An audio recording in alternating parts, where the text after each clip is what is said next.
మన జీవితం మన చేతుల్లోనే ఉంటుంది. జీవితానికి రెండు మార్గాలు ఉంటాయి. ఒకటి మంచి మార్గము, రెండవది చెడు మార్గము. ఒక వయసు వచ్చిన తర్వాత మనం ఏ మార్గంలో వెళ్ళాలి అనేది మనమే సొంతంగా నిర్ణయించుకోవాలి. అది మన చేతుల్లోనే ఉంటుంది. దీనికి ఒక చిన్న కథ చెప్తాను. ఒక ఇద్దరు అన్నదమ్ములు ఉన్నారు, ఇద్దరు బ్రదర్స్.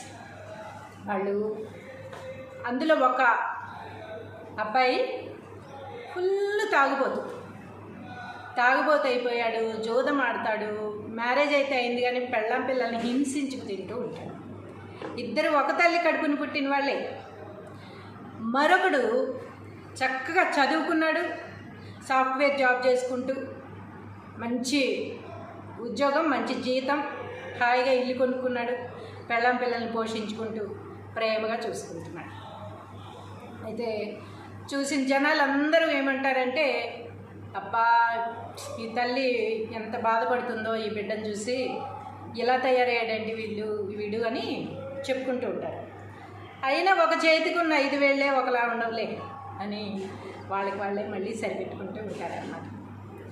అయితే ఒకసారి ఈ ఎవరైతే తాగుబోతున్నాడో ఆ తాగుబోతుని ఒక అతను అడుగుతాడనమాట, ఎరా నువ్వు ఇలా ఎందుకు తయారయ్యావు అంటే చెప్తాడు, దీనికి కారణం మా నాన్న అంటే. మీ నాన్న ఎందుకు అంటే, మా నాన్న పచ్చి తాగుబోతు, ఎప్పుడు తాగి జోదమాడి మమ్మల్ని కొట్టి చంపుతూ ఉండేవాడు. అదే జీన్స్ నాకు వచ్చింది. చిన్నప్పటి నుంచి ఆయన్ని చూస్తూ పెరిగాం కదా, మరి ఇలా కాక ఎలా తగలడతాను, నా జీవితం సర్వనాశనం చేశాడు అని అంటాడు. ఇక రెండో వ్యక్తిని ఎవరైతే బాగుపడ్డాడో ఆ అబ్బాయిని కూడా నేను క్వశ్చన్ చేస్తాడనమాట. అరే మీ నాన్న పచ్చి తాగుబోతు కదా, నువ్వు ఇంత మంచిగా ఎలా తయారయ్యావు, ఇంత మంచిగా సంసారం నడుపుకుంటున్నావు, అందరి మీద ప్రేమ చూపిస్తావు, ఒక్క బ్యాడ్ హ్యాబిట్స్ కూడా నేర్చుకోలేదు, ఇలా ఎలా సాధ్యమైంది నీకు అని ఆ అబ్బాయిని అడుగుతాడు. ఆ అబ్బాయి ఏం చెప్తాడంటే, దీనికి కారణం మా నాన్న అంటాడు.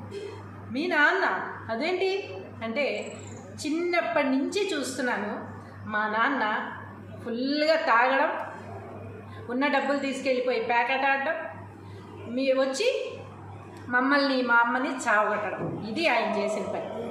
నేనేమనుకున్నానో తెలుసా, చిన్నప్పటి నుంచి ఆయన చూసి, పొరపాటున కూడా ఇలా తయారవ్వకూడదు, నేను మంచిగా మాత్రమే ఉండాలి, ఇలా తయారైతే నేను కూడా ఈయనలాగే చనిపోతాను, ఈయనలాగే నాకు బ్యాడ్ హ్యాబిట్స్ అన్నీ అంటుకుంటాయి, ఊళ్ళో అందరూ తిట్టుకుంటూ ఉంటారు, అప్పుల పాలైపోతాను, తాగుబోతుని అయిపోతాను, రోగాలు వస్తాయి అని చిన్నప్పటి నుంచి ఆయన చూస్తూ పెరిగి ఇలా ఉండకూడదు అని నేర్చుకున్నాను అంటే. చూసారా, ఒక తండ్రికి పుట్టిన ఇద్దరు బిడ్డలు మన జీవితం ఎలా కావాలో అలా మలుచుకోవచ్చు మనం, కానీ ఆయన మీద నెపం మోపేసి మొదట అతను జోదగాళ్ళలాగా తయారయ్యాడు. దానివల్ల ఎవరికి నష్టం, తన జీవితాన్ని తనే చేతులారా సర్వనాశనం చేసుకున్నాడు.